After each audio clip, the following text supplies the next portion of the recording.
Start. जी, तो पुनः एक बार आज प्रभु का धन्यवाद करते हुए अपने अध्ययन की ओर चलते हैं। शिष्यता मैनुअल का अगला पाठ जो हमारे सामने है, जो हमने आरंभ कर दिया था, पाठ 7, शिष्य तथा आत्मा जीतना। और आत्मा जीतना क्या है और आत्मा जीतने के तर्क क्या है, ये हमने सीखे थे और उसी को आगे हम लेकर चलते हैं। तो आज भाग 2 हम इसमें से देखते हैं, जो महत्वपूर्ण है, जो हमें तैयार करता है कि हम किस प्रकार से गवाही दे। तो इस पाठ में हम चलेंगे कि किस तरह से हम लोगों के सामने प्रभु यीशु मसीह की बातों को लेकर जाएं, कैसे बताएं, क्या बताएं और कैसे उनको प्रभु की ओर ले आएं। हमें लगता है कि जो गवाही देने के अवसर है वो संयोग से आते हैं, मतलब कभी कभार कोई हमारे सामने आ जाएगा और हम गवाही देंगे। लेकिन दूसरा पत्रस 3:9 ये वचन जो है, ये कहता है कि प्रभु अपनी प्रतिज्ञा के विषय में देर नहीं करता, जैसी देर कितने लोग समझते हैं, परंतु तुम्हारे विषय में धीरज धरता है और नहीं चाहता कि कोई नाश हो, वरन यह कि सबको मन फिराव का अवसर मिले। ये वचन हमें ये बता रहा है कि ये जो समय चल रहा है, जबकि प्रभु यीशु मसीह अपने आने में देर कर रहा है, तो लोगों को लगता है कि वो देर कर रहा है, लेकिन वास्तव में यह है कि ये उसके ओर से धीरज धरना है, क्योंकि वो लोगों को उद्धार का अवसर दे रहा है, वो लोगों को मन फिराव का अवसर दे रहा है। वो नहीं चाहता है कि किसी का नाश हो, परमेश्वर नहीं चाहता है कि कोई नाश हो, परंतु सब जो है यूं ही बचाए नहीं जाएंगे, यूं ही बचाए नहीं जाएंगे। इस वचन के अनुसार जब कहा जा रहा है कि सबको मन फिराव का अवसर हो, तो जो मन फिराएंगे वो बचाए जाएंगे। तो प्रभु तो अवसर दे रहा है, अब आवश्यकता है कि लोग मन फिराएं।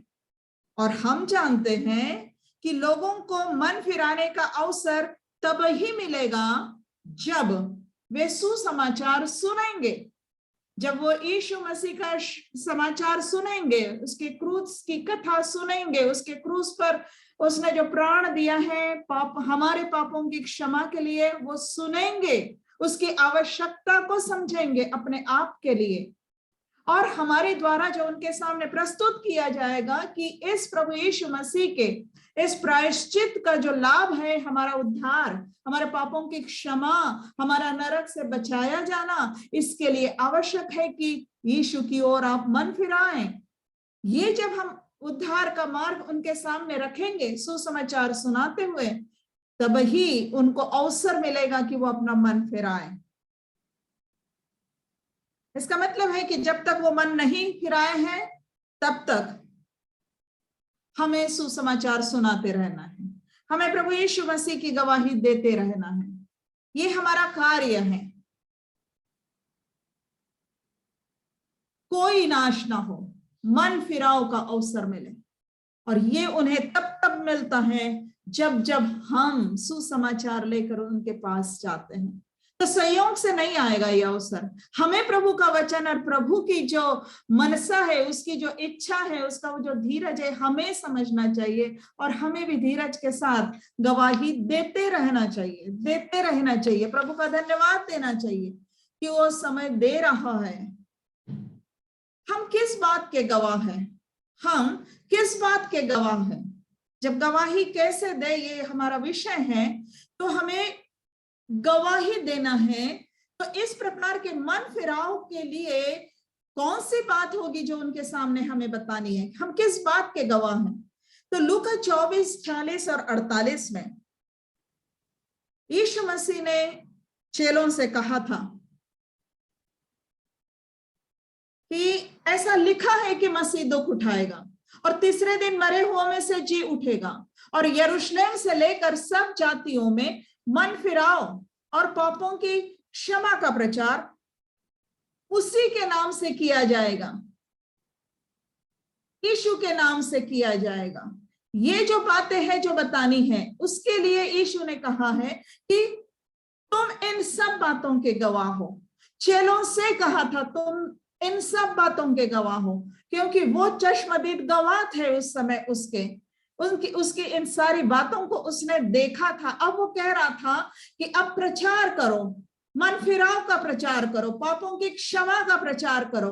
और जब कह रहा है मन फिराव और पापों की क्षमा का प्रचार करो, उसी के नाम से किया जाएगा, मतलब ये ऑप्शन नहीं है या तुम करोगे तब होगा, तुम्हें करना ही है, किया जाएगा।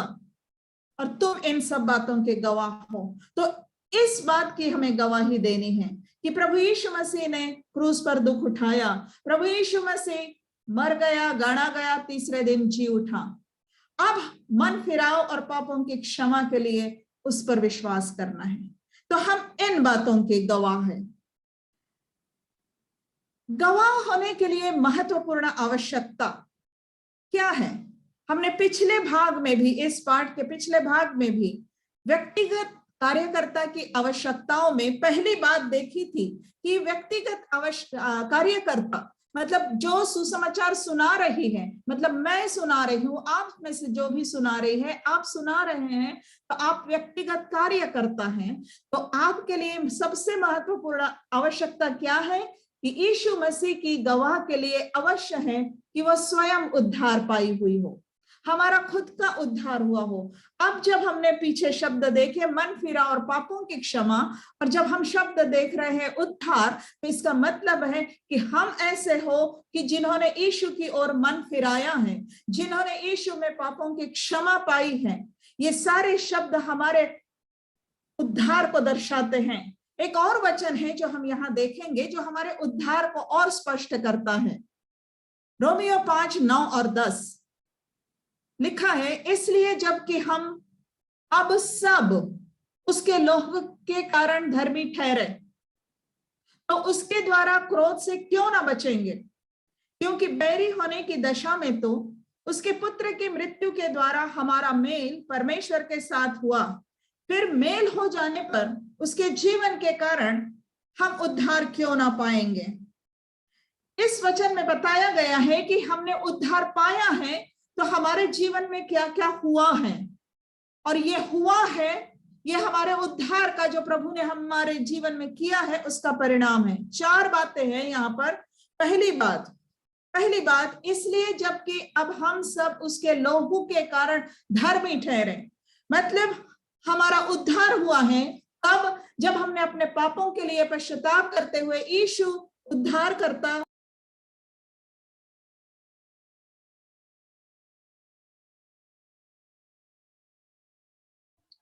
म्यूट हो गया।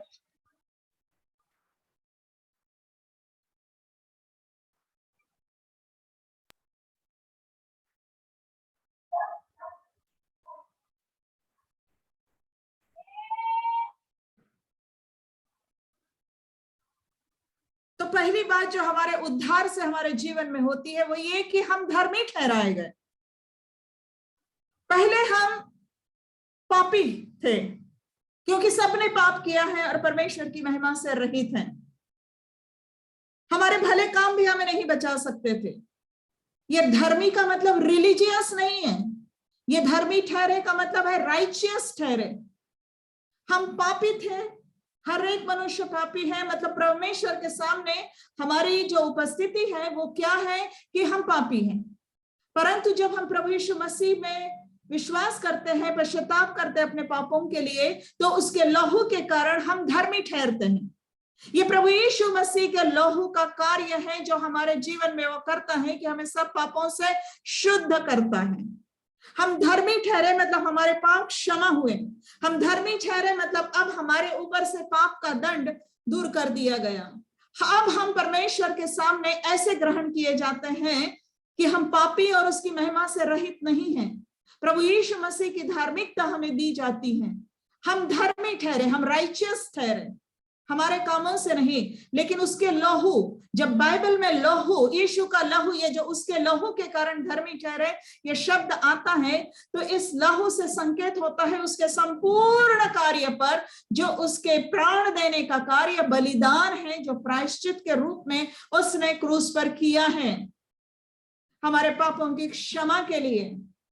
हमारा उद्धार हुआ है, मतलब उसके लहू के कारण हमारे पाप क्षमा हुए हैं। अब परमेश्वर हमारे तरफ ऐसे देखता है कि हम यीशु मसीह के लहू के द्वारा धुले हुए हैं। दूसरी बात उद्धार से जो होती है वो ये है कि उसके द्वारा क्रोध से क्यों ना बचेंगे। प्रश्न इस तरह से है जो कहता है, हमें बता रहा है कि अब हमारा उद्धार हुआ है, अब हम धर्मी ठहरे हैं, तो अब हम उसके क्रोध से बचेंगे। परमेश्वर का क्रोध हर एक मनुष्य पर आने वाला है, सबने पाप किया है, सब पर आने वाला है। हम जानते हैं प्रकाशित वाक्य हमें बताता है कि अंत के दिनों में परमेश्वर के क्रोध के कटोरे उंडेले जाएंगे, लेकिन उसके बाद उस समय तो वो इस पृथ्वी पर जो जीवित होंगे वो प्रभु के क्रोध को सहेंगे, लेकिन सारे दुनिया के सारे मानव जाति के लोग परमेश्वर के क्रोध को नरक के दंड में सहेंगे। सब जिलाए जाएंगे और सब पर उसका क्रोध होगा। लेकिन जब हम धर्मी ठहरे हैं तो हम उसके क्रोध से बचेंगे। ये हमारे उद्धार पाने का परिणाम है। तीसरी बात, क्योंकि बैरी होने की दशा में तो उसके पुत्र की मृत्यु के द्वारा हमारा मेल परमेश्वर के साथ हुआ। तीसरी बात हमें बता रही है कि हमारा मेल परमेश्वर से हो गया है। हमारा उद्धार हुआ है, मतलब हमारा मेल परमेश्वर से हुआ है।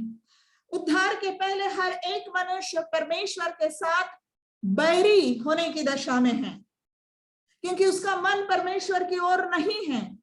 अगर परमेश्वर की ओर वो आता भी है तो कुछ आशीषों को पाने के लिए आता है। जब तक हम यीशु के लहू से अपने पापों को धोने के लिए उसकी ओर नहीं आते हैं, केवल कुछ अपनी तरफ से कल्पनाएं, अपनी तरफ से धारणाएं कि जैसे कि यीशु का लहू हमें कोरोना से बचा देगा, यीशु का लहू हमको बीमारी से बचा देगा, यीशु का लहू लगा लीजिए, ये जो बातें हैं केवल हम इस लाभ के लिए आ रहे हैं, तो हमारी बैरी होने की दशा इससे बदलती नहीं है। हमारी प्रभु यीशु मसीह के लहू से हमारे पाप धुलते हैं, हम धर्मी ठहरते हैं, तो हमारी दशा बदलती है कि हम परमेश्वर के बैरी नहीं, बैरी होने की विरुद्ध होने की दशा में से उलट होकर हम परमेश्वर से मेल कराए जाते हैं। प्रियो, वचन के अनुसार ये प्रभु यीशु मसीह के लहू का परिणाम है कि वो हमें शुद्ध करता है, हमें धर्मी ठहराता है, मतलब उसकी धार्मिकता हम पर दे दी जाती है, हम परमेश्वर के क्रोध से बचाए जाते हैं। अब हम पर दंड की आज्ञा नहीं, और अब हम परमेश्वर से मेल हो गए हैं। इन बातों को हम समझे ताकि हम ऐसे उद्धार पाए हुए हैं और ऐसे होकर लोगों के पास हम सुसमाचार लेकर जाएं। ये आवश्यक है कि यीशु मसीह की गवाह ऐसे उद्धार पाई हुई हो, उसका परमेश्वर से मेल हो गया हो। और चौथी बात यह वचन में दी गई है कि मेल हो जाने पर उसके जीवन के कारण हम उद्धार क्यों ना पाएंगे। ये किस उद्धार की बात कर रहे हैं, जबकि हम उद्धार के संबंध में ये 4 बातें बता रहे हैं। अब चौथा उद्धार कौन सा आ गया? ये अंतिम उद्धार की बात यहाँ व्यक्त की जा रही है। मतलब अंतिम उद्धार, मतलब सचमुच जब हम प्रभु के हो गए हैं, सचमुच जब हमारा परमेश्वर से मेल हो गया है, तो परमेश्वर हमें कभी नहीं खोएगा। हम यीशु की भेड़ हो गए हैं और यीशु हमें कभी नहीं त्यागेगा। मृत्यु के बाद भी हमारा उस अनंत उद्धार में स्वीकार किया जाएगा, परमेश्वर स्वीकार करेगा। ये हमारा उद्धार केवल इस पृथ्वी के लिए नहीं है, केवल इस पृथ्वी के लिए परमेश्वर से मेल नहीं है। ये उद्धार उसके अनंत काल के राज्य में प्रवेश दिलाने के लिए, ये वचन हमें बताता है। ये संपूर्ण उद्धार हमारा होना चाहिए। इस संपूर्ण उद्धार में हमारा विश्वास होना चाहिए। यह संपूर्ण उद्धार हमारा हो जाता है जब हम अपने पापों के लिए पश्चाताप करते हुए यीशु की ओर मन फिराते हैं और पापों की क्षमा के लिए प्रार्थना करते हुए उसको उद्धारकर्ता स्वीकार करते हैं। हमारा उद्धार हो जाता है। उद्धार के ये परिणाम हमारे जीवन में हमारे आत्मा के उद्धार के लिए हो जाते हैं। इस प्रकार से उद्धार पाकर हम उसकी सच्ची गवाह बनते हैं। ये होना चाहिए, इसको लेकर जाना है। अब बात सच है, जबकि ये सब लाभ चारों लाभ हमने अपने उद्धार के द्वारा, मतलब यीशु की ओर मन फिराने के द्वारा इस जीवन में प्राप्त कर लिए हैं, तो हम चाहेंगे कि यही उद्धार के परिणाम, यही उद्धार के लाभ लोगों को मिले। याद रखिए, हमें जो लाभ मिला है वही हम लोगों तक पहुंचाएंगे। अगर हम केवल शारीरिक लाभ पर ही निर्भर है कि यीशु ने मुझे शारीरिक लाभ दिए हैं, तो हम केवल शारीरिक लाभ के गवाह बनकर रह जाएंगे, जिसका अनंत काल के लिए कोई लाभ नहीं होगा। हमें इस उद्धार के लाभार्थी हो जाना चाहिए कि ये हमें मिला है, और ये मिला है तो हम भी चाहेंगे कि लोगों को ऐसा मिले, लोगों धर्मी ठहरे, लोगों के पाप यीशु के लहू से उनके पाप धुल जाएं, ताकि उनके ऊपर से परमेश्वर का क्रोध हट जाए, कि वो परमेश्वर से मेल हो जाए उनका, कि मृत्यु के बाद का उद्धार उनके लिए निश्चित हो जाए। ये होकर ही हम उनके पास यीशु का संदेश लेकर जाएंगे, और यही है यीशु की गवाह होना। यीशु की गवाह होना। गवाही कैसे दे? अब हम देखते हैं उन पॉइंट्स को कि कैसे गवाही दे, है ना। याद रखिए, जैसे कि हमने पहले पाठ में भी, पहले भाग में भी देखा कि किसी का भी उद्धार तब होता है, तब ही होता है जब यीशु मसीह के सुसमाचार पर, उसके क्रूस पर दिए गए बलिदान पर वो विश्वास करते हैं कि वो मेरे पापों के लिए मारा गया, गाड़ा गया और तीसरे दिन जी उठा। इस पर विश्वास करते हैं तो उनका उद्धार होता है। परंतु अन्य जातीय लोग जिनको यीशु की पहचान नहीं है, जिनको यीशु के बारे में अभी नहीं मालूम है, उनके पास जब हम बात करने जाते हैं, ऐसे नई नई जगहों में, नए घरों में, नए लोगों के पास जाते हैं और जाना है, तो वो यीशु को पहचाने कि यीशु कौन है, इसके लिए हमें यीशु के महान कामों को उनके सामने बताना होता है।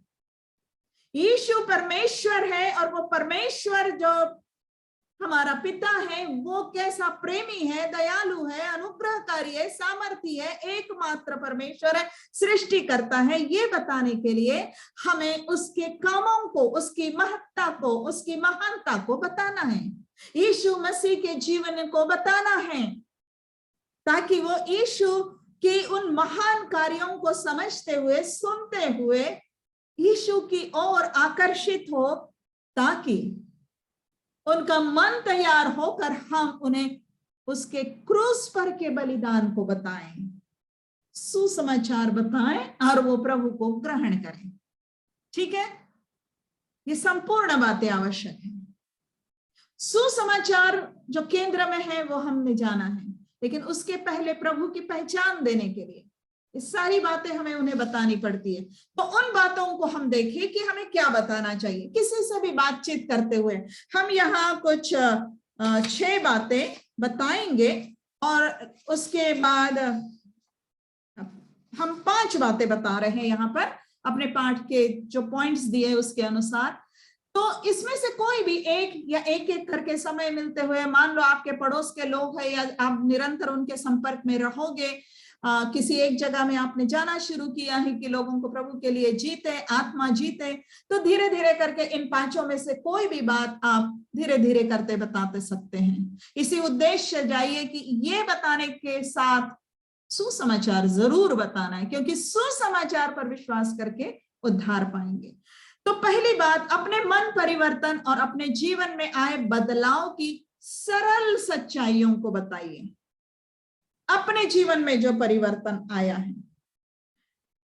वचन इसके लिए हमारे लिए दिया गया है पाठ में, भजन संहिता 51, 12 और 13।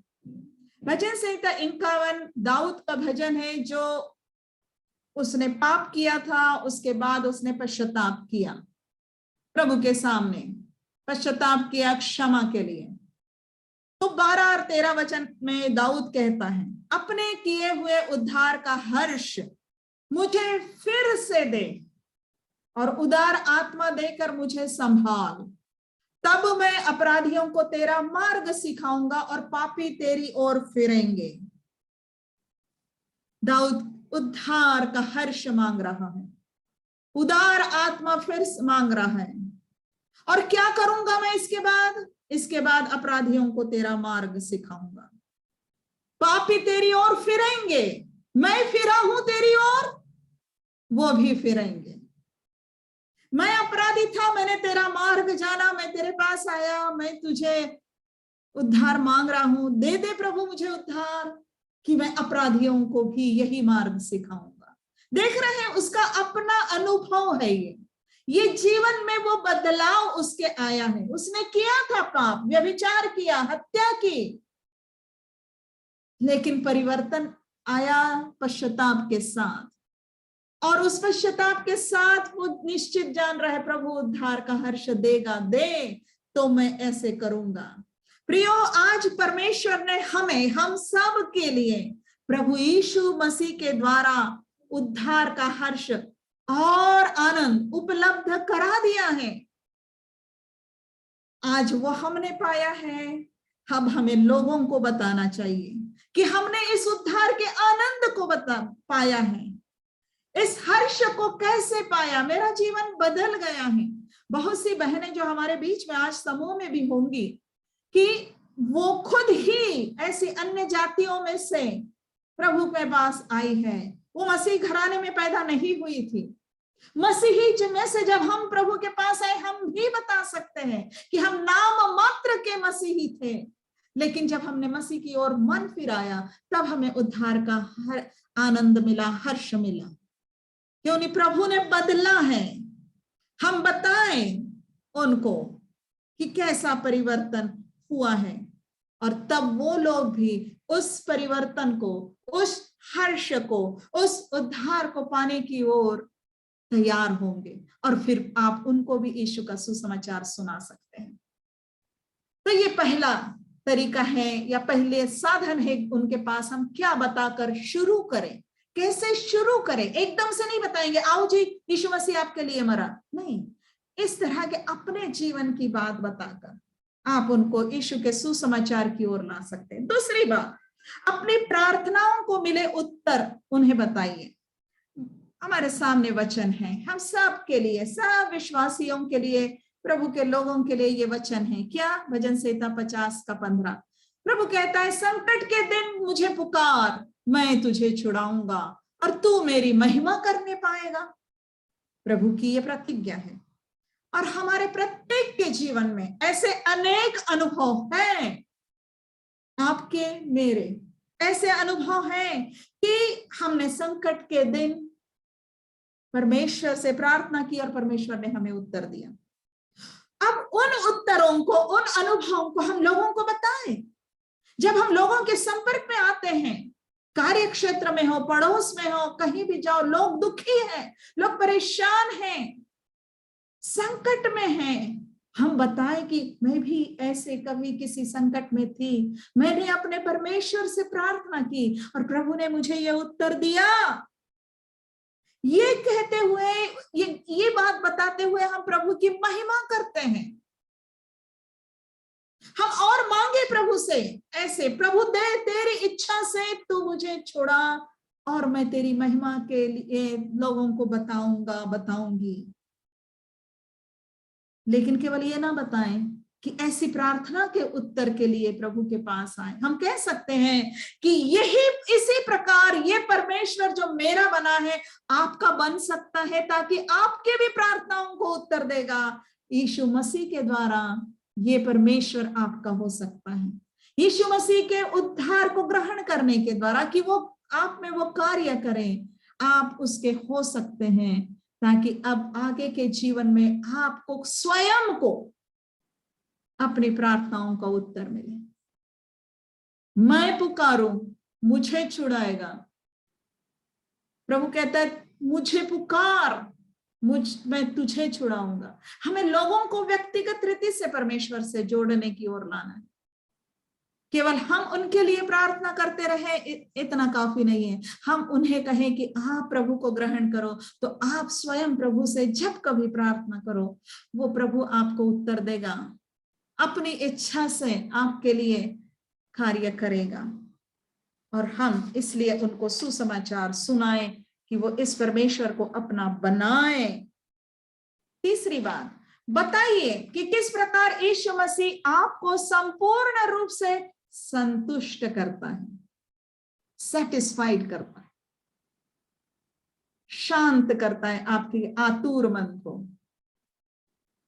पूर्ण करता है आपके जीवन को भीतर से। भजन संहिता का ये वचन, भजन संहिता 107 वचन 8 और 9 लिखा है, लोग यहोवा की करुणा के कारण और उन आश्चर्य कर्मों के कारण जो वह मनुष्यों के लिए करता है उसका धन्यवाद करें, क्योंकि वह अभिलाषी जीव को संतुष्ट करता है और भूखे को उत्तम पदार्थ से तृप्त करता है। प्रियो, हमें मालूम है कि ये वचन जो है ये इस्राएलियों के अनुभव का वचन है। इस्राएलियों के लिए परमेश्वर भौतिक रीति से उनके लिए आशीष देने के लिए प्रतिज्ञा उसने की थी, भौतिक। तो इस्राएलियों के जीवन में भौतिक आशीषों को देकर परमेश्वर अपने आप को उनके साथ होने का प्रमाण देता था। बहुत सारे आश्चर्य कर्म उसने किए थे उनके लिए, और इसी पर आधारित वो कहता है भजन करता कि अभिलाषी जीव को वो संतुष्ट करता है, भूखे को उत्तम पदार्थों से तृप्त करता है। आज भी यही परमेश्वर, वह यहोवा परमेश्वर, वही जीवित परमेश्वर हमारा परमेश्वर पिता है, और आज भी वो हमारे लिए आवश्यकता के अनुसार, अपनी इच्छा के अनुसार आश्चर्य कर्म करता है। हम आत्मिक आंखों को खोलकर देखते हुए देखें कि परमेश्वर स्वयं कितने कार्य हमारे लिए करता ही रहता है, मांगने से पहले हमारे लिए उत्तर देता है। लेकिन अब नया नियम का समय है, जो यीशु के बलिदान के बाद का समय है, और यीशु ने बलिदान इसलिए दिया है क्रूस पर कि हमारे आत्मा का उद्धार हो। अब इसलिए यीशु के आने के साथ साथ भौतिक बातें तो थी ही, उसने भी भौतिक आश्चर्य कर्म किए शरीर के लिए, लोगों के लिए, उनके भोजन के लिए, उनको आंधी से बचाने के लिए। लेकिन सबसे बड़ी बात क्या थी? यीशु मसीह कहता है सामरी स्त्री को, आपने अभी अभी सामरी स्त्री का पाठ सीखा है, जो कोई यह जल पिएगा, इस कुएं का जल पिएगा, यह भौतिक जल पिएगा, वो फिर प्यासा होगा। अगर हम उस बात को फिर से याद करें कि वो यीशु मसीह उसको कहता है कि अगर तू जानती कि तुझसे कौन है, वो तुझसे बात कर रहा है, तो तू उनसे जल मांगती और वो तुझे जीवन का जल देता। उस महिला ने तो उसको भौतिक ही समझ लिया। भौतिक लोग भौतिक ही समझते हैं। उद्धार होने के बाद हम आत्मिक बनते हैं और तब फिर आत्मिक अर्थ और आत्मिक बातें समझते हैं। शारीरिक मनुष्य परमेश्वर के आत्मा की बातें नहीं समझते। इस महिला का भी पहला ध्यान उधर ही गया, कैसे देगा तू ये पानी? यीशु ने उसे स्पष्ट किया। यीशु ये नहीं बोला कि हाँ नहीं मेरे पास तो कुछ नहीं है, सही बात है, मेरे पास तो कुछ नहीं, पानी निकालने में कैसे निकालूंगा। यीशु जो कह रहा है, जो कोई ये जल पिएगा, मतलब चाहे तू निकाल के मैं निकाल के दूं आश्चर्य कर्म करके इस पानी को, ये पानी पीने के बाद तू वो एक व्यक्ति फिर प्यासा होगा, परंतु जो कोई उस जल में से पिएगा जो मैं उसे दूंगा, वह फिर अनंत काल तक प्यासा ना होगा, वरन जो जल मैं उसे दूंगा वह उसमें एक सोता बन जाएगा जो अनंत जीवन के लिए उमड़ता रहेगा। प्रभु यीशु मसीह यहाँ पर आत्मिक तृप्ति की बात कर रहा है। उसका ध्यान भौतिक जल से निकालकर आत्मिक जल की ओर ले जा रहा है। आत्मिक तृप्ति, आत्मिक आनंद, आत्मिक संतुष्टि हम लोगों को बताएं कि आत्मिक रीति से प्रभु ने हमें कैसे संतुष्ट किया, वो शांति हमें कैसे मिल गई है। और ये वो शांति और तृप्ति और संतुष्टि है जो जीवन के दुखों में, कष्टों में, कोविड हो गया था तब भी, लॉकडाउन में थे, तंगी में थे तब भी, हमारे घर में मृत्यु हो गई तब भी, प्रभु ने हमें अपने आप में कैसे शांति और संतुष्टि दी और हमें संभाला। ये बताइए, ये आत्मिक आशीष बताइए। भौतिक तो है ही उसकी सामर्थ, लेकिन अब आत्मिक सामर्थ यीशु मसीह के द्वारा हम सब के लिए उपलब्ध हो गई है। आत्मिक जल, वो बताइए। और हम लोगों को यीशु मसीह के द्वारा मिलने वाले इस उत्तम आत्मिक आशीषों को, उत्तम स्वर्गीय आशीषों को बताएं, ताकि वो भी इन आशीषों को पाने के लिए प्रभु के पास आएंगे। वरना ऐसे बहुत सारे हैं, कहेंगे नहीं हमारा बाबा भी दे देता है ये आशीष है, हमारे भी मंत्र से हमें मिल जाती है, और हमारे पास तो पहले से धन संपत्ति बहुत है। हमें आत्मिक संतुष्टि बतानी है, ताकि आत्मिक संतुष्टि पाने के लिए लोग प्रभु यीशु मसीह के पास आए। चौथी बात, पाप और परीक्षाओं पर पाई गई व्यक्तिगत विजय के विषय में बताइए। पहला यूहन्ना 5:4 में वचन कहता है, जो कुछ परमेश्वर से उत्पन्न हुआ है वह संसार पर जय प्राप्त करता है, और वह विजय जिससे संसार पर जय प्राप्त होती है हमारा विश्वास है। ये वचन हमको इसकी गहराई ऊपर नीचे जब देखेंगे तो और भी अधिकाई से है, लेकिन संक्षिप्त में ये वचन हमें ये बता रहा है कि जब हमने प्रभु यीशु मसीह पर विश्वास किया है तो हम इसके पहले के वचन में आज्ञाकारिता का बात कही गई है, तो इसका मतलब है विश्वास के द्वारा हमारा जीवन बदला है, परमेश्वर का आत्मा हम में निवास करता है, परमेश्वर की सामर्थ हमारे लिए उपलब्ध है, परमेश्वर की आज्ञाएं हमारे लिए उपलब्ध है, और उसकी सहायता से, उस पवित्र आत्मा की सहायता से, उसकी आज्ञाओं को पालन करते हुए हम जगत के पापों पर, जो आकर्षण है जगत में, जो परीक्षाएं हैं, उस पर जय पाते हैं।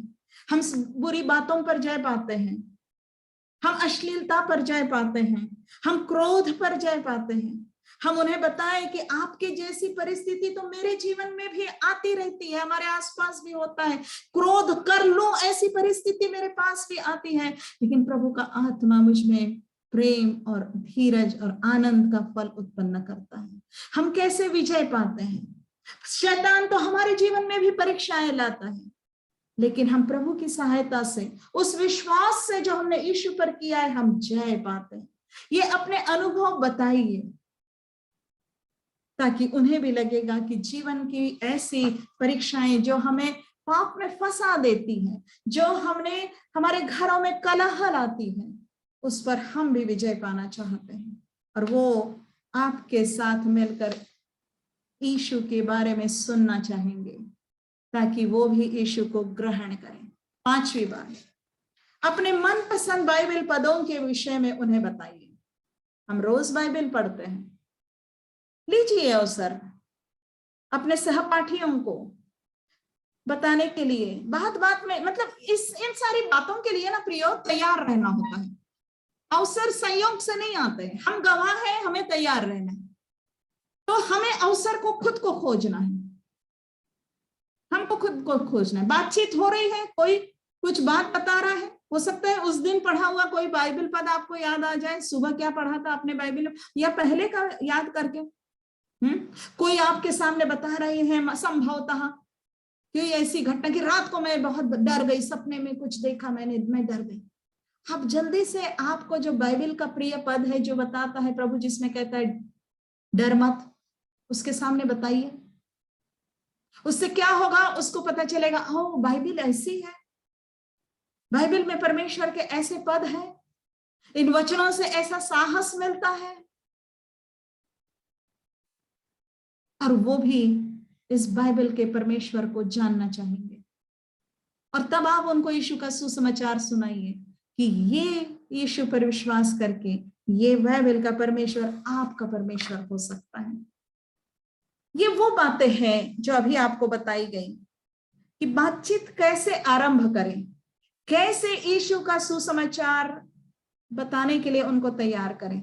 ये 5 बातें आपके सामने हैं। इनमें से आप किसी का भी, एक का, 2 का, कभी कभी सबका, कभी अलग अलग तरह से आप अवसर को देखते हुए, उपयोग करते हुए, उनके साथ बात करते हुए एक मैदान तैयार करें कि अब भूमि तैयार करें कि अब सुसमाचार का बीज बोएंगे।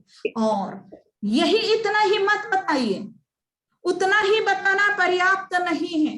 केवल अपना परिवर्तन बताना, केवल अपने प्रार्थनाओं का उत्तर बताना, केवल अपने बाइबल, अपने मनपसंद के बाइबल के पदों को बताना, केवल अपनी तृप्ति को बताना, केवल अपनी विजय मात्र को बताना पर्याप्त नहीं है। यीशु का सुसमाचार उन्हें सुनाइए।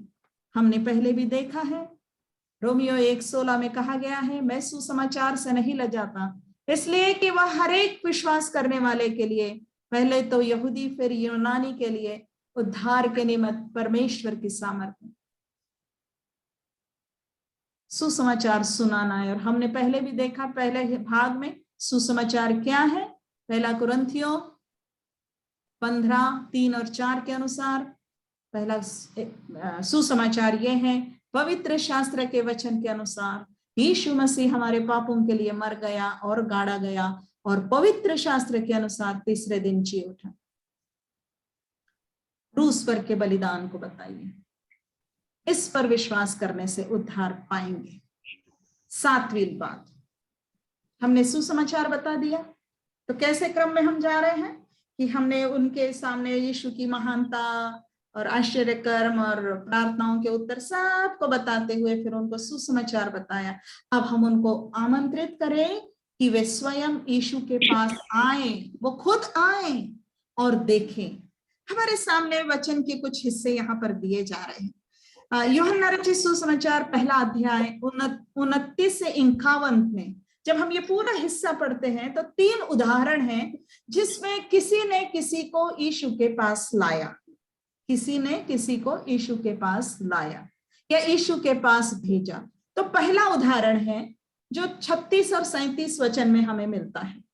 यहां हम पढ़ते हैं कि यूहन्ना और उसके चेलों में से 2 जन खड़े हुए थे। कौन है? यूहन्ना, बपतिस्मा देने वाला यूहन्ना, और उसके चेलों में से 2 उसके साथ हैं। तो उसने मतलब यूहन्ना ने यीशु पर जो जा रहा था दृष्टि करके कहा, देखो यह परमेश्वर का मेमना है। तो यूहन्ना ने अपने 2 चेलों को यीशु के बारे में बताया। परिणाम क्या हुआ? इसका परिणाम यह हुआ कि वे दोनों चेले उसकी यह सुनकर, मतलब यूहन्ना की यह बात सुनकर यीशु के पीछे हो लिए। हमें लोगों को यीशु के पास लाना है। तो उसने क्या किया? यीशु के बारे में बताया और वो यीशु के पीछे हो लिए। हमें भी लोगों को यीशु के बारे में बताना है और कहना है, अब आप खुद देखिए, अब आप खुद, मैं आपको बता रही हूं, आप खुद अनुभव कीजिए। इसके लिए आप उस पर विश्वास कीजिए, उसकी बातों को और जानिए, प्रार्थना कीजिए कि आपको समझ में आएगा, या आप उनसे कहिए और आप उनके लिए प्रार्थना करिए। यूहन्ना ने 2 चेलों को यीशु के पास भेजा। दूसरा उदाहरण है 40 से 42 वचन में मिलता है। अंद्रियास, जो 2 जन गए थे उसमें से एक जन अंद्रियास था। वो अंद्रियास ने पहले अपने सगे भाई शमौन से मिलकर उससे कहा, हमको ख्रिस्तस अर्थात मसीह मिल गया। एक भाई अपने दूसरे भाई को बता रहा है, अपने परिवार के सदस्य को बता रहा है, हमें मसीह मिल गया है। और क्या लिखा है? वह उसे यीशु के पास लाया। घर का व्यक्ति था, पारिवारिक जन था, वो अपने भाई को लेकर यीशु के पास आया। हमें अपने लोगों को यीशु के पास लाना है। मतलब आज यीशु मसीह नहीं है कहीं तो उसके पास ले जाएं, लेकिन यीशु की बातों की ओर लाना है, वचन पढ़ने की ओर लाना है। हो सकता है वो विश्वास नहीं कर रहे हो। बहन रश्मि ने जो बहुत ही साहस के साथ प्रभु के काम कर रही है, प्रभु का लोगों के बीच में, जो अभी उद्धार भी नहीं पाए हैं, है ना, पहले ही पाठ के दौरान उसने अपने इस बात को शेयर किया था। लाते रहो, वो लोगों को यीशु के पास ला रही हैं। आप अपने परिवार के लोगों को यीशु के पास ला रहे हैं जब आप उनको बता रहे हैं, जब आप उनके लिए, उनके साथ मिलकर उनके लिए प्रार्थना कर रहे हैं। वो विश्वास नहीं कर रहे हैं अभी, लेकिन आप उनके लिए करते रहिए। यही है लोगों को यीशु के पास लाना। बाकी काम यीशु करेगा और वो स्वयं स्वीकार करेंगे। अंद्रियास ने शमौन को यीशु के पास लाया और हम देखते हैं आगे चल के यही शमौन पतरस बना। तीसरा उदाहरण है पहले ही अध्याय यूहन्ना के 45 और 46 में लिखा है, फिलिपुस ने नतनएल से मिलकर उससे कहा, जिसका वर्णन मूसा ने व्यवस्था में भविष्यद्वक्ताओं में किया है, वह हमको व्यवस्था में और भविष्यद्वक्ताओं में किया है, वह हमको मिल गया। वह यूसुफ का पुत्र नासरी है। अब जो फिलिपुस था वो किसी और को बता रहा है जिसका नाम नतानिएल है। अब यहां पर नतानिएल कोई सीधा व्यक्ति नहीं था, एकदम से उसने नहीं माना। वो कहता है क्या कोई अच्छी वस्तु भी नासरत से निकल सकती है? मतलब यीशु नासरी है, मतलब नासरत का है, तो इसके मन में ऐसे हो सकता है, मतलब नासरत से निकल सकती है, मतलब अविश्वास, मतलब मैं नहीं मानता, मैं इसको नहीं मानता, इस प्रकार का एटीट्यूड। अगर हमने पहला वाला उदाहरण देखा कि अंद्रियास ने पतरस को लाया, तो बड़े आराम से शमौन, पतरस नहीं था वो, शमौन था तब, शमौन को अपने भाई को लाया, चला आया। कुछ लोग ऐसे होंगे जो चले आएंगे, बड़े आसानी से मान लेंगे, लेकिन कोई लोग नतनिएल जैसे होंगे, उल्टा प्रश्न करेंगे, उल्टी बहस करेंगे, पहले कुछ अपने हमारे सवालों के उत्तर दीजिए पहले, ऐसे होंगे। क्या किया फिलिपुस ने? फिलिपुस ने उससे कहा चल कर देख ले, चल कर देख ले। एक बहुत सुंदर सा उत्तर, आप खुद देख लीजिए, आप खुद आजमा लीजिए, आप खुद यीशु से कहिए कि यीशु खुद आपको उत्तर देगा। हम बहस करके प्रयत्न ना करें। कुछ उत्तर है, अगर सही उत्तर बाइबल से हमें मालूम है, जो शांति पूर्वक रीति से, प्रेम पूर्वक रीति से हम दे सकते, जरूर दीजिए लोगों के प्रश्नों के उत्तर। लेकिन कुछ ऐसी बहस हो सकती है, जैसे इसने कहा क्या कोई अच्छी वस्तु भी नासरत से निकल सकती है? अब ये बहस वाला प्रश्न हो गया। बहस करते हुए ना बैठे, कहे खुद देख लीजिए। तो हमें अलग अलग प्रकार के लोग मिलेंगे, हमारा काम है उन्हें यीशु के पास लाना। 8वीं बात, हम लोगों को यीशु के पीछे चलना सिखाएं। अब जो यीशु के पास आ गए हैं, जिन्होंने स्वीकार किया है, हमारे द्वारा आए हैं, हमने उन्हें प्रभु के पास लाया है, हम उन्हें अपने पीछे नहीं, यीशु के पीछे चलना सिखाएं। यहां पर मत्ती के 4थे अध्याय में 13 से 22 वचन तक यीशु की सेवकाई दी गई है। थोड़ा सा इसको देखें, लिखा है और वह नासरत को छोड़कर कफरनहूम में, जो झील के किनारे जबूलून और नप्ताली के देश में है, जाकर रहने लगा। कौन? यीशु मसीह। ताकि जो यशायाह भविष्यद्वक्ता के द्वारा कहा गया था वह पूरा हो। जबूलून और नप्ताली के देश, झील के मार्ग से यरदन के पार अन्य जातियों का गलील। जो लोग अंधकार में बैठे थे उन्होंने बड़ी ज्योति देखी, और जो मृत्यु के देश और छाया में बैठे थे उन पर ज्योति चमकी। ये हिस्सा हमें बता रहा है कि ये जो जबूलून और नप्ताली देश है, या मतलब हिस्सा था फलस्तीन देश का हिस्सा, वहां का जो हिस्सा था वो अंधकार में कहलाता था। वो अन्य जातियों का गलील था, मतलब वहां यहूदी लोग नहीं लेकिन अन्य जाति लोग ज्यादा रहते थे, और जो रहते भी थे उन सब को ऐसे गिना जाता था कि ये अंधकार में, आत्मिक अंधकार में। और यीशु मसीह उस देश में जाकर रहने लगा, जाकर रहने लगा। यीशु ने यूं ही चेलों को नहीं कहा कि जाकर सुसमाचार सुनाओ, इसके पहले कि वो जाकर सुसमाचार सुनाए, यीशु खुद भी जाकर सुसमाचार सुनाया था। जाकर सुसमाचार सुनाने का नमूना उसने पेश किया था। हमें जाना होगा, लोगों के मध्य जाना होगा जो अंधकार में बैठे हैं। 17 वचन जो है आखिरी में, यहां पर देखिए, वो कहता है उस समय से यीशु ने प्रचार करना और ये कहना आरंभ किया कि मन फिराओ, और क्योंकि स्वर्ग का राज्य निकट आया है। मन फिराने का प्रचार यीशु मसीह कर रहा है, स्वर्ग के राज्य का प्रचार यीशु मसीह कह रहा है। ध्यान रखिए, इस समय तक यीशु का क्रूस पर का बलिदान नहीं हुआ था, उसके पहले की सेवकाई की बात है। तो यहाँ पर यीशु मसीह मन फिराने की बात जरूर कह रहा है, स्वर्ग की राज्य की ओर मन फिराने। आज हमें यीशु के क्रूस की ओर मन फिराने की बात कहना है। इसके साथ ही यीशु की सेवकाई में आगे लिखा है कि वह गलील की झील के किनारे फिरता हुआ आया और 2 भाइयों अर्थात शमौन को, जो पतरस कहलाता है, और उसके भाई अंद्रियास को झील में जाल डालते देखा, क्योंकि वे मछुए थे।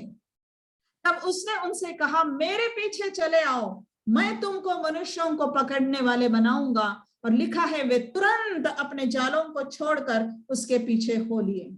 यहाँ पे समझ में आता है कि यूहन्ना के पहले अध्याय में जब हम पढ़ते हैं कि वो यीशु के पास आया था, अंद्रियास, उसने अपने भाई को भी लाया था, उनकी बातचीत हुई थी यीशु से, वो यीशु के साथ रहे थे एक दिन, लेकिन पीछे पीछे चलने वाले उस समय नहीं बने थे।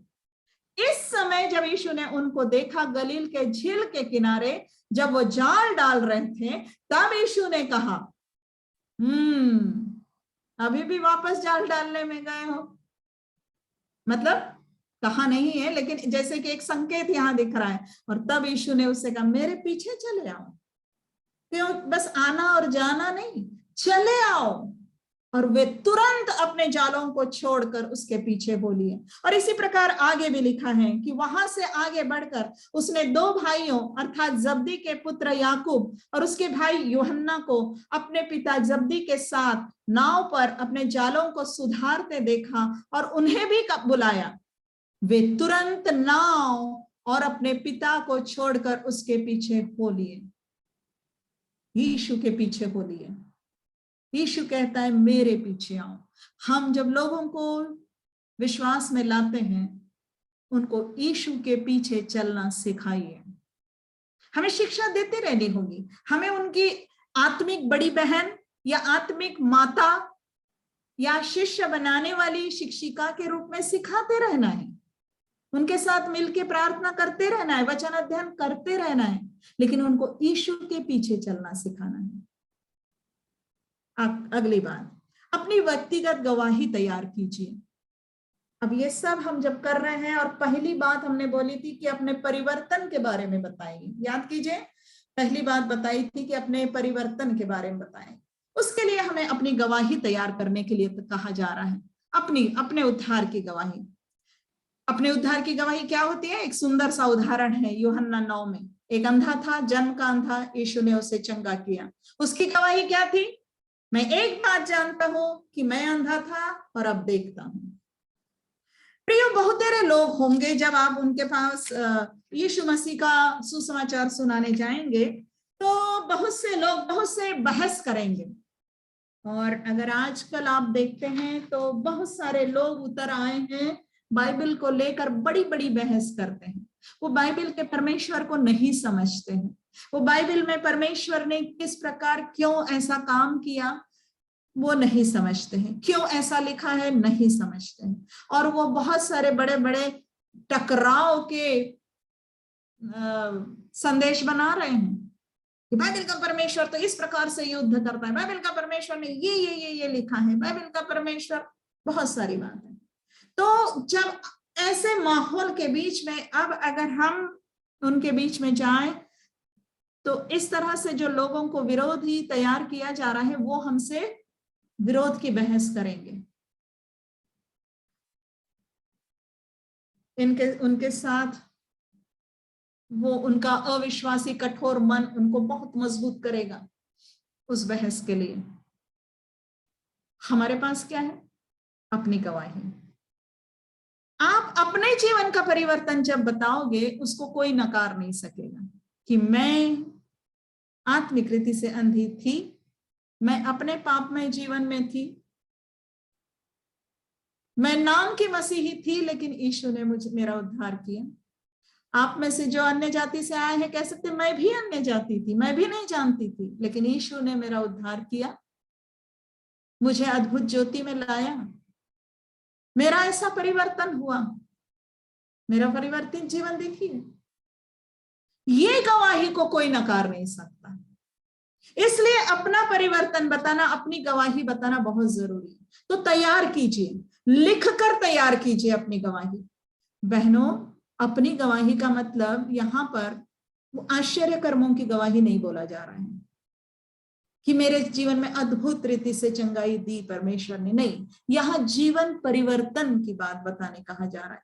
इसके लिए आपकी व्यक्तिगत गवाही में, इस प्रकार की व्यक्तिगत गवाही में आप लिखकर तैयार करें इसे, और उसको फिर याद कर लीजिए कि ऐसे ऐसे मैं बताऊंगी कि ऐसा हुआ है, जो हुआ है वो बताइए। व्यक्तिगत गवाही में 3 बात होनी चाहिए। पहली बात कि यीशु को उद्धारकर्ता प्रभु स्वीकार करने के पहले आपका जीवन कैसा था? काला, अंधकार में, पाप में, निराशा में, जवानी में ऐसा जो माता पिता की आज्ञा नहीं मानता था, या जैसे भी अपना वो जीवन बताइए, कैसे असंतुष्ट था, कैसे मन में अशांति थी, बताइए। दूसरी बात बताइए कि उद्धार का अनुभव या निर्णय, मतलब उद्धार का अनुभव आपको कब हुआ? कब उस अंधकार में परिस्थिति से यीशु के पास आप आए? आपने वो निर्णय क्यों लिया, या आपको वो अनुभव हुआ, उसके लिए आपने कैसे यीशु के पास आकर उससे विनती की? कब की, क्यों की, कैसे की? क्या आप अगर वचन सुने थे, या आपने खुद वचन पढ़ा था, या किसी बहन ने आपकी अगुवाई की थी, या कोई आपने सुसमाचार रेडियो पर सुना था, या टेलीविजन पे सुना था, या प्रचारक के द्वारा शिक्षा पाई थी? आपके मन में प्रभु ने कब काम किया, और कब आपने प्रभु को अपना जीवन दिया? कब आपने पापों की क्षमा के लिए प्रार्थना की, वो बताइए। और तीसरी बात बताइए, अब उद्धार के बाद आपका परिवर्तित जीवन जो परमेश्वर के द्वारा परिवर्तित हुआ है, किया गया है, उसके बारे में बताइए। ये होता है उद्धार, कि मेरे जीवन में मसीह के क्रूस ने शुद्धता लाई है, उसके लहू के द्वारा मैं धर्मी ठहराई गई। मैंने अपने अंतःकरण में महसूस किया कि मेरे पाप का बोझ जो था वो गिर गया, छुटकारा मिला, पापों से छुटकारा मिला। ये अनुभव बताइए। ये तीनों बातें लिखकर अपनी गवाही तैयार कीजिए, सोचिए, विचार कीजिए, लिखिए। जो सच्चाई है वो आपको जरूर मालूम होगी, आप बनाइए। ये होती व्यक्तिगत गवाही, और इसे प्रस्तुत कीजिए। परिवर्तन की गवाही, गवाही देने में बहुत सारी रुकावटें आती है, बहुत सारी रुकावटें आती हैं। हमारे पाठ में 3 रुकावटें दी गई हैं। पहली रुकावट भय, हमें भय लगता है, कैसे सुनाए, ये अनजान व्यक्ति, इसको कैसे सुनाए, अरे बाप रे ये तो 4 जन है, कैसे सुनाए। दूसरी बात होती है लज्जा, लाज आती है। ये लज्जा ऐसी लज्जा है कि हम हिचकते हैं। सब नहीं हिचकते, लेकिन जो हिचकते हैं वो हिचकते हैं, उनके लिए रुकावट होती है, ये नेचुरल है। कभी ना कभी होती। कैसे कैसे यीशु मसीह के बारे में बताओ, मतलब वातावरण ठीक है कि नहीं, ये सुनेंगे कि नहीं, एक एक एक हिच आ जाती है ना, मतलब ऐसे ही जो मैं कर रही हूँ, ऐसे ही लगता है, अंदर लगता रहे, कैसे बताऊं। ये रुकावट होती है हमारी गवाही देने। गवाही मतलब यीशु का सुसमाचार, परिवर्तन लाने वाला सुसमाचार सुनाने के समय रुकावट होती है। तीसरी बात, हमारा अपवित्र जीवन। वो खुद, हमारा जीवन अगर अपवित्र है, हमारे जीवन में अगर कोई पाप है, हम खुद गुस्सैल है। मैं अक्सर उदाहरण देती हूँ ना, कि हम ऑटो से जा रहे हैं, टैक्सी से जा रहे हैं, हमारी इच्छा है कि जाते समय इस भाई से, इससे जो मिला है, इससे 2 बातें प्रभु की कर लो, इसको सुसमाचार सुनाओ, उतरते समय नया नियम दो। लेकिन अगर बैठे बैठे किसी बात के लिए, किसी झिड़क से, फोन पे ही सही, उससे नहीं तो फोन पर ही सही, अपने किसी नौकरानी को डांट दिया है, डांट रहे, वो एक अपवित्रता का जो स्वभाव उसके सामने आ गया है, फिर कैसे सुनाओगे सुसमाचार, है ना। अपना परिवर्तित जीवन नहीं दिख रहा है तो कैसे दूसरों को परिवर्तन के लिए लाओगे। हालांकि सामर्थ परमेश्वर में है, वो है, लेकिन हमारा अपवित्र जीवन रुकावट बनता है। अब इन रुकावटों को कैसे दूर की जाए? भय, लज्जा, अपवित्र जीवन। भय, लज्जा, अपवित्र जीवन, ये प्रायः सबके जीवन में कभी ना कभी आता रहता है, इसलिए इन बातों को लिया जा रहा है। भय अगर आए तो ये वचन याद कीजिए, 2 तीमुथियुस 1:7, परमेश्वर ने हमें भय की नहीं परंतु सामर्थ की आत्मा दी है। वचन पर विश्वास कीजिए और शुरू हो जाइए। मुझे अपने जीवन की एक घटना बहुत याद आती है। तब मैं केवल 22 साल की थी, और आज के 22 साल के बहुत स्मार्ट है जी, हमारी बच्चियां बहुत स्मार्ट है, बहुत आउटस्पोकन और आउटगोइंग है। हम ऐसे नहीं थे। हाँ, उस 40 साल पहले जब हम 22 साल के थे, तब हम वही मम्मी का पल्लो वाले ही थे। लेकिन जब यात्रा कर रहे थे एक बार ट्रेन की, और होता ऐसे था, वो जो नागपुर से उधर पूना के तरफ जाने वाली ट्रेन संध्या के समय जहां से गुजरती थी, तो संध्या के जो रोज आना जाना करने वाले होते थे ना वर्कर्स, वो क्या होती थी, रिजर्वेशन कंपार्टमेंट में भी उनकी आदत बन गई थी, एकदम धड़ल्ले से घुस जाते थे और यात्रियों को एकदम हवा बन के घुस जाते थे, बैठ जाते थे, खड़े हो जाते। वो 1 घंटा जो यात्रियों के लिए रोज बड़ा कठिन होता था, उस दिन हम यात्रा कर रहे थे। हम किसी मसीही लेखकों के कॉन्फ्रेंस को अटेंड करने जा रहे थे, ट्रेनिंग को। मैं और मेरे से छोटी मेरी भतीजी, और इन लोगों ने घुस के, लड़के जवान आदमी हैं एकदम हट्टे कट्टे, एक भीड़ समझ लीजिए।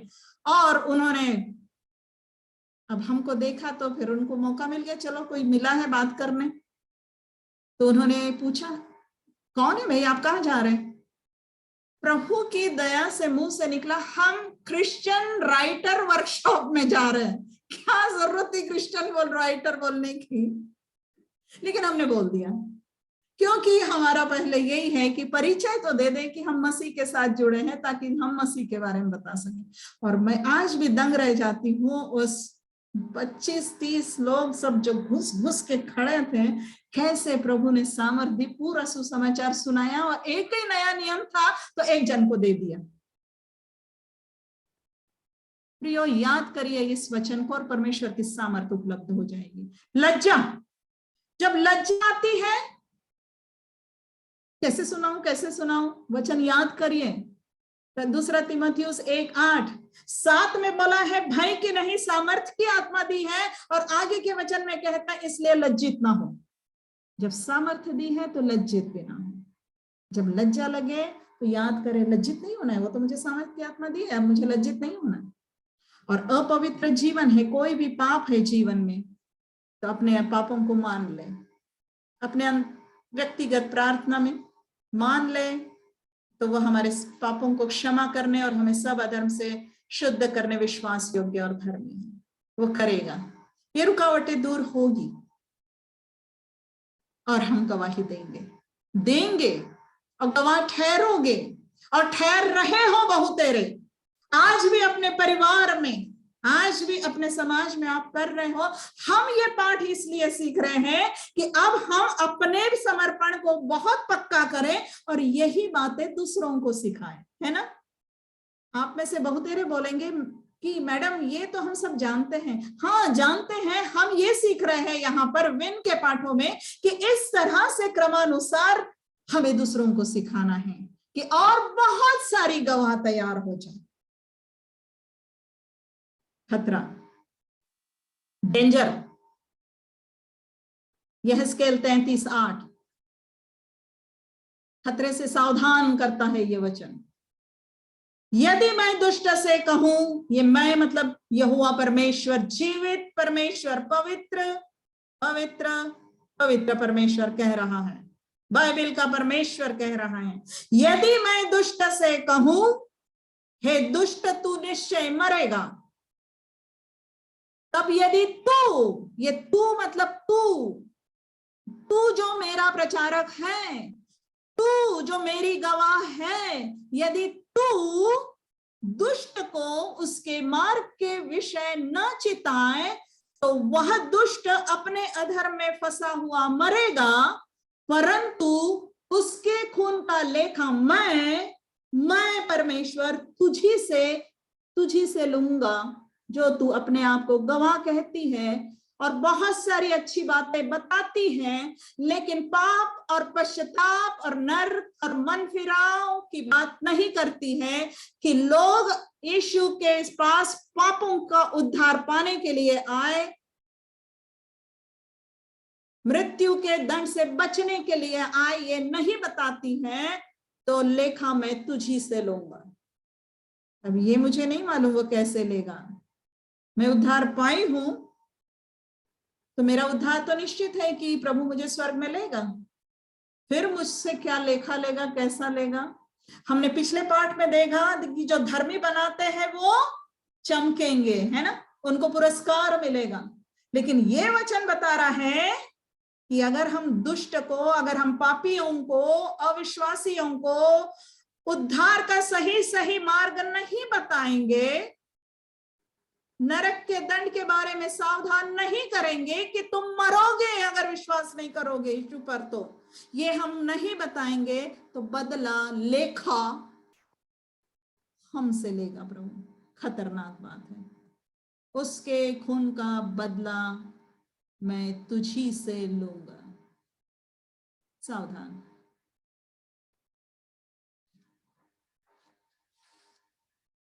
गवाह बने, गवाह बने, सही और सच्ची गवाही दे। बहन अनीता को कहा गया है अंतिम प्रार्थना करने, बहन सीमा ने कहा था, तो मैं आमंत्रित करती हूँ। जी सिस्टर, जी ये हम प्रार्थना करेंगे। पवित्र पवित्र पवित्र जीवित और सामर्थ्य परमेश्वर प्रभु, हम आपका धन्यवाद करते हैं पिता परमेश्वर, आज के जीवित वचन के लिए पिता परमेश्वर, आपकी सामर्थ के लिए पिता प्रभु जी, जो हमारे साथ में बनी रही आपके वचन को सुनने के लिए पिता। सिस्टर के हर एक बातों को हमने पिता परमेश्वर सुना, जो पवित्र आत्मा आप उनके द्वारा हमसे बोल रहे थे प्रभु, हम उसको ग्रहण करते हैं प्रभु जी पिता परमेश्वर, और इस बात को हम मानते हैं पिता परमेश्वर प्रभु जी कि हम पिता खुद प्रभु इस संसार में एक गवाह हैं प्रभु। आपने इसलिए हमको रख छोड़ा है पिता परमेश्वर प्रभु जी, ताकि हम पिता परमेश्वर सिर्फ अपने परिवार के लिए नहीं, पर अपने लोगों के लिए नहीं, पर दूसरों को बताने के लिए प्रभु जी आपकी सामर्थ और आपका साहस हमें चाहिए, ताकि हमारे मुंह से जो भी शब्द निकले पवित्र आत्मा वो आपके द्वारा होने पाए, ताकि बहुत से लोग प्रभु जी पिता परमेश्वर, जैसे हमारी बहन ने बताया प्रभु जी, हाँ पिता परमेश्वर, हमको एक साहस दीजिए प्रभु, हम पिता परमेश्वर किसी के भी सामने आपके नाम को लेने पे ना हिचकिचाने पाए प्रभु जी, और पिता परमेश्वर ताकि हम प्रभु अपने उद्धार, अपने परिवार के उद्धार, अपने लोगों के उद्धार के लिए पिता, अपने पिता परमेश्वर आसपास में रहने वाले लोगों के उद्धार के लिए प्रभु जी पिता परमेश्वर आपके वचन को हम बताने पाए प्रभु, आपको हम अंगीकार उनके सामने करने पाए प्रभु जी। हम अपने लोगों के सामने तो अंगीकार करते हैं प्रभु जी, पर दूसरों के सामने प्रभु जी आपको अंगीकार करने में पिता हमारी जीभ लड़खड़ाने लगती है। सचमुच में पिता प्रभु जी पवित्र आत्मा, आज आपने हमको बताया है कि हम ना हम हिचकिचाए, परंतु आपके सामर्थ के द्वारा हम खड़े रहने पाए प्रभु। आपका धन्यवाद करती हूँ, सारी बहनों के लिए धन्यवाद करती हूँ जो आज जुड़े पिता और आपके वचन को सुनने पाए। आज की आशीष पिता हर एक के जीवन में पिता परमेश्वर ठहरने पाए प्रभु। आपका वचन जो आपने दिया है प्रभु, हर एक के जीवन में यीशु मसीह के नाम से आप हर एक के जीवन में हम क्लेम करते हैं प्रभु जी। खुदा बाप आप बहुत आयत से आशीष देना प्रभु। अपने हम शांति बहन के लिए पिता परमेश्वर यीशु मसीह के नाम से पिता परमेश्वर आप बहुत आयत से अपनी दुगनी सामर्थ के साथ में अभिषेक के साथ में प्रभु जी, अब अभी जो भी हमारे 3-4 दिन बचे हुए हैं प्रभु जी, पिता परमेश्वर हम चाहते हैं पवित्र आत्मा आप उनके द्वारा हमसे बोलिए और बातचीत करिए, हमें सिखाइए, ताकि हम और भी ज्यादा आपके यीशु मसीह के नाम से हम दृढ़ होते जाएं। हालेलुया। सारी महिमा मैं आपको देती हूँ। इस प्रार्थना को मैं उद्धारकर्ता यीशु मसीह के नाम से मांगती हूँ, आमीन।